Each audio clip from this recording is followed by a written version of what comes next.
The snow was falling harder now, thick flakes that muffled the sounds of the city and turned the streets into a winter postcard.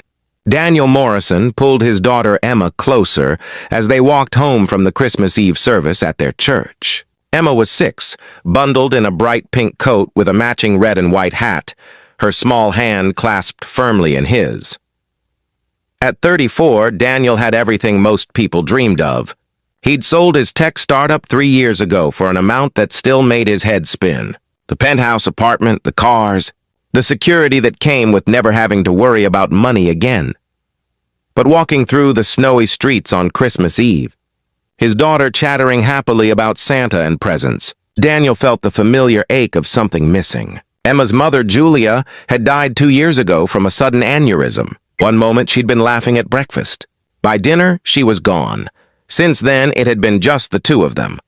Daniel and Emma against the world. "Daddy, look at all the pretty lights!" Emma tugged on his hand, pointing at the buildings decorated with Christmas displays. "Beautiful. Sweetheart." Daniel smiled down at her, grateful as always for this small person who'd given him a reason to keep going when Julia died. They were passing a narrow alley between buildings when Daniel heard it. The sound of someone rummaging through trash accompanied by quiet, desperate breathing. He almost kept walking. It was Christmas Eve. They should get home, have hot chocolate, read Christmas stories by the tree. The last thing Emma needed was to see something upsetting, but something made him stop. Made him look. In the alley, barely visible in the dim light from a street lamp, a young woman was searching through a dumpster. She wore what had once been a nice dress, cream-colored with a delicate pattern, but it was torn and stained now. Over it, she wore a gray hooded sweater that was more holes than fabric, with obvious patches sewn on. Her blonde hair hung in tangles around her face, and even from a distance, Daniel could see she was shaking from the cold. She clutched a notebook against her chest with one arm, while using the other to dig through the trash. She found something, a half-eaten sandwich maybe, and pulled it out with a sound that was almost a sob of relief. "Daddy, why's that lady looking in the trash?" Emma's voice was small, confused. The woman's head jerked up at the sound. She looked at them with wide, frightened eyes like an animal caught in headlights. In the lamplight, Daniel could see she was young, maybe late 20s. Her face was gaunt, hollow with hunger, but there was something refined about her features. Intelligence in those fearful eyes.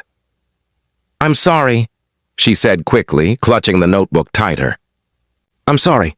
I'm leaving. I'm just—" Her voice was hoarse, raw but educated.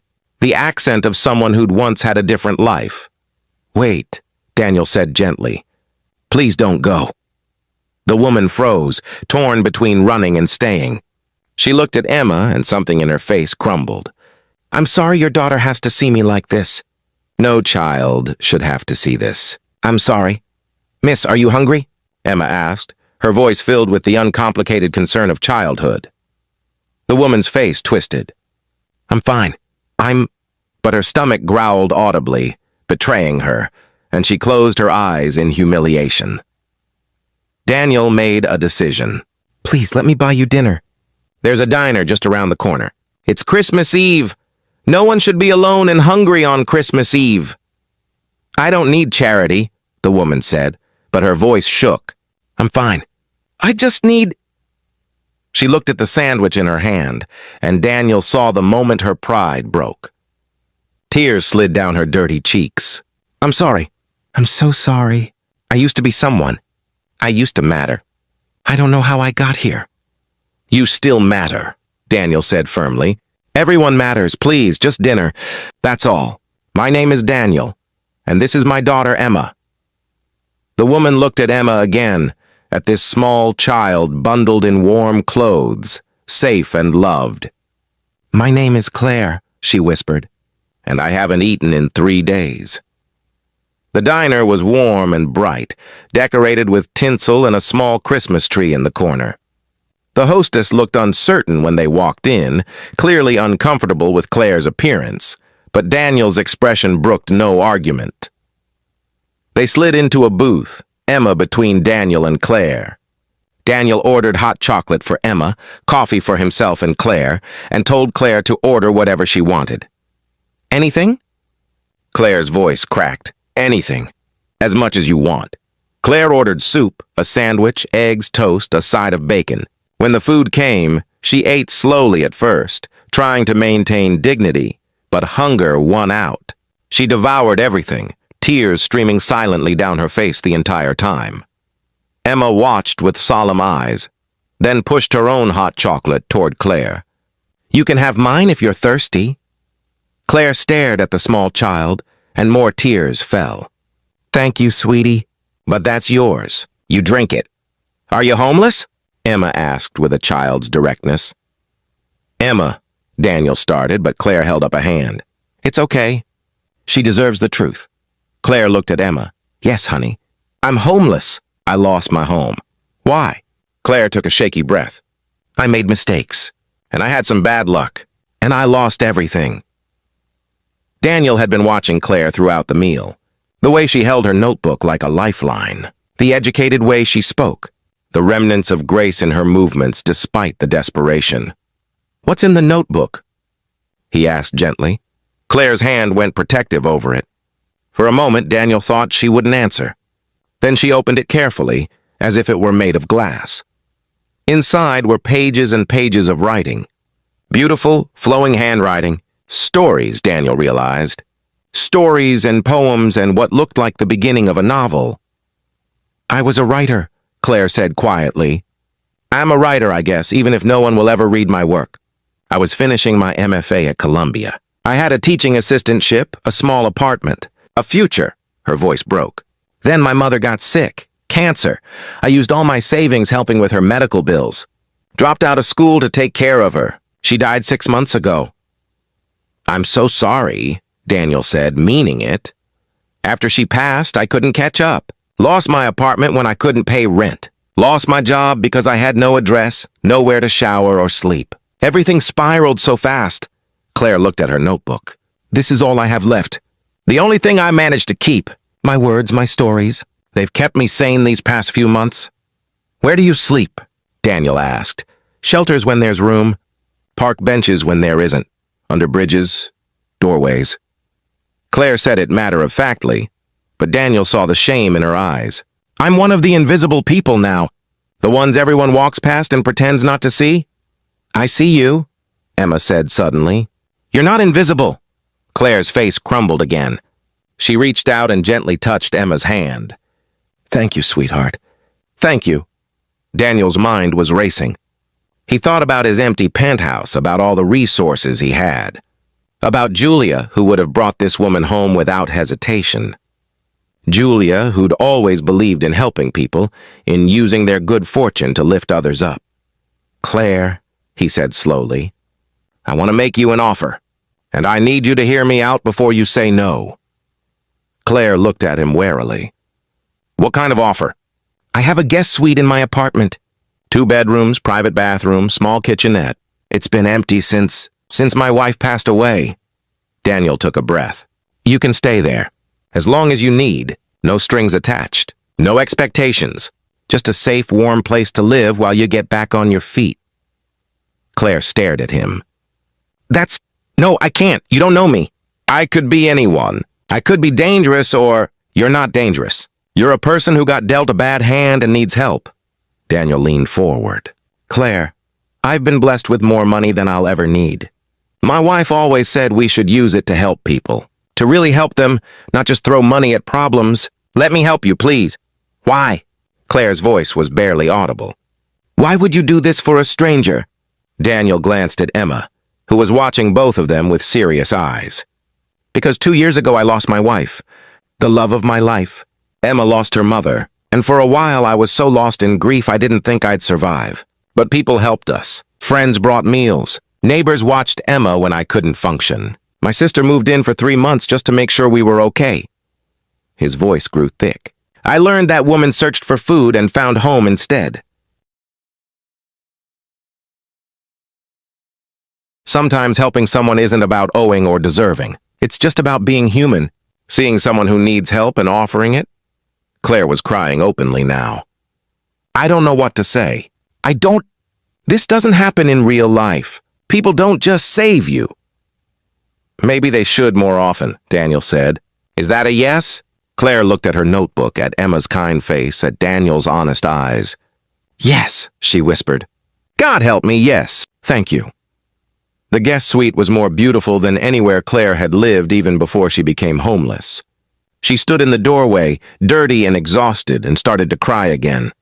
I'm going to ruin everything, she said. I'm filthy. I'll destroy your beautiful home. You won't ruin anything, Daniel said firmly. There are fresh towels in the bathroom. I'll leave some of Julia's clothes outside the door. They should fit. Take a hot shower, sleep in an actual bed, and tomorrow we'll figure out next steps. Julia, my wife, she was about your size, Daniel's voice caught. She would want you to have them. She was always bringing home people who needed help. Drove mending becomes a beginning. A stranger becomes family. And love finds you in the last place you expected to look. In a dumpster on Christmas Eve, we're a hungry crazy sometimes. But it was one of the things I loved most about her. Claire touched his arm gently. She sounds wonderful. I'm sorry for your loss. I'm sorry for yours too. That night, as Claire stood under hot water for the first time in months, washing away layers of street grime and desperation, she sobbed with relief and disbelief. When she emerged, she found clothes neatly folded outside the door. Nice clothes, clean and soft, and smelling of lavender. She put them on and caught sight of herself in the mirror. Under all the dirt and exhaustion, she could see glimpses of who she used to be, who she might be again. In the main living area, she found Daniel sitting on the couch, reading a book to Emma, who was in her pajamas. Claire! Emma spotted her first. You look pretty! Thank you, sweetheart. Claire felt tears threaten again. Thank you both, for everything. I promise I'll find a job as soon as possible. I'll pay you back. Tomorrow, Daniel interrupted gently. Tonight, just rest. It's Christmas Eve. Let tomorrow worry about itself. Can Claire read us a Christmas story? Emma asked. She's a real writer. That would be so cool. Claire looked surprised. I'd love to, if that's okay with your dad. More than okay. So Claire sat with them. This stranger who'd been digging through trash just hours earlier and read The Night Before Christmas in her beautiful, educated voice. Emma fell asleep before she finished, curled up between them. She likes you, Daniel said softly, brushing hair back from his daughter's face. She's wonderful. You're both wonderful. Claire looked at the sleeping child. I can't believe this is real, that this is happening. Believe it. Tomorrow we'll get you some clothes, a phone, help you find a job if you want. My company is always hiring, and I know people at several publishing houses if you want to pursue your writing. But tonight just know you're safe. You're home. Home, Claire repeated, the word foreign and beautiful. I forgot what that felt like. Over the next weeks, Claire transformed. Daniel helped her get identification documents she'd lost, got her a phone, bought her appropriate clothes for job interviews. He introduced her to his editor friend, who read her work and immediately offered her a contract for 3 articles. But more than the practical help, Daniel and Emma gave Claire something she'd lost, a sense of belonging. They included her in family dinners. Emma insisted Claire read her bedtime stories. They watched movies together on weekends. You're becoming part of our family, Emma announced one morning at breakfast, as if it were the most obvious thing in the world. Right, Daddy? Daniel met Claire's eyes across the table. Right. 3 months later, Claire had a job as a junior editor at a literary magazine. She'd sold several articles. She was working on her novel. She'd moved from the guest suite to a small apartment nearby, but she still came to dinner 3 times a week. Still read to Emma, still was woven into the fabric of their lives. 6 months later, on a summer evening, Daniel and Claire sat on his balcony while Emma slept inside. The city spread out below them, lights twinkling in the darkness. I need to tell you something, Claire said quietly. Daniel looked at her. This woman who'd come into their lives on a snowy Christmas Eve, who'd transformed from a desperate stranger to someone essential to their happiness. What is it? I'm falling in love with you. With you and Emma? Claire kept her eyes on the city. I know that's probably inappropriate. You're my benefactor, and I owe you everything, and there's this power dynamic, and... Claire. Daniel turned her face gently toward him. I'm falling in love with you too. Have been for months. I didn't say anything because I didn't want you to feel obligated or pressured. But if you're saying what I think you're saying... I'm saying I love you, Claire said, tears in her eyes. I love Emma. I love the life we've built together. I love who I am when I'm with you both. Daniel kissed her then, soft and sure. I love you too. Emma loves you. We want you in our lives, not as a charity case or someone we helped, as family, as the person we can't imagine living without. A year later on Christmas Eve, Daniel and Claire stood at the same dumpster where they'd first met. Emma held both their hands, now 7 years old and full of excitement. They'd come here deliberately to remember, to acknowledge the miracle of that night. This is where everything changed, Claire said softly. Where I thought I'd lost everything and instead found everything that mattered. This is where I found you, Daniel said. Where Emma and I found the missing piece of our family. Are we going to do it? Emma asked excitedly. Claire pulled out an envelope. Inside was a check for $100,000 made out to the city's homeless services. It was the advance from her book deal, the memoir she'd written about losing everything and finding hope. We're doing it, Claire confirmed. She'd be donating the money to create a program for homeless individuals who wanted to pursue education and artistic careers. The Claire Morrison Fellowship, named after the woman she'd been and the woman she'd become. They dropped the check in the mailbox on the corner, then walked home through gently falling snow, the same route they'd taken that first night. Thank you, Claire said to Daniel as they walked. For seeing me when I was invisible, for helping me when you had no reason to, for giving me back my life. Thank you for letting us love you, Daniel replied, for becoming Emma's mother in all the ways that matter, for teaching us both that family isn't just blood, it's choice, it's showing up. It's love. Emma swung between them, holding both their hands. Merry Christmas, Mommy. Merry Christmas, Daddy. Claire still teared up every time Emma called her Mommy.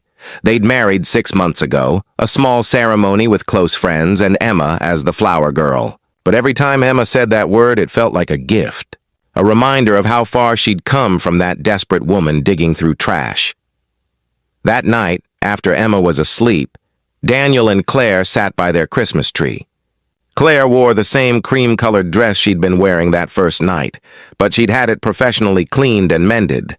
She wore it every Christmas Eve now as a reminder. What are you thinking about? Daniel asked. About how close I came to giving up. That night you found me, I was writing goodbye letters in my notebook. To my mother, to the life I'd lost, to the person I'd been. I was planning to walk into the river the next day. Claire's voice broke. Then Emma asked if I was hungry, and you offered me dinner, and suddenly I had a reason to survive one more day. Then another. Then another. Daniel pulled her close. I'm so glad you're here. I can't imagine life without you. Neither can I. Claire looked at the tree, at the stockings hung for all three of them, at the life they'd built together. You know what I said that night? When you found me, you said you were sorry. That you used to be someone. I was wrong. Claire turned to face him. I was always someone. I just couldn't see it anymore. You helped me see it again. You and Emma. You showed me that worth isn't about what you have or what you've lost. It's about who you are, how you treat people, what you do when someone needs help. You would have done the same.